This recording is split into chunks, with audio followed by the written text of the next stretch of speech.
আসসালামু আলাইকুম ওরহমতুল্লাহি ওবরাকাতুহু। আজকে আপনাদের সাথে শেয়ার করছি 5 ওয়াক্ত নামাজের তসবিহ অর্থসহ।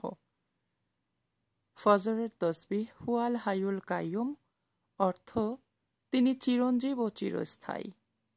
জোহরের তসবিহ হুয়াল আলিউল আজিম, অর্থ তিনি শ্রেষ্ঠতর, অতি মহান।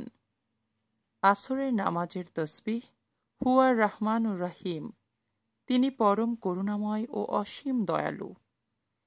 মাগরিবের নামাজের তসবিহ হুয়াল গাফুরুর রাহিম, অর্থ তিনি ক্ষমাশীল ও করুণাময়।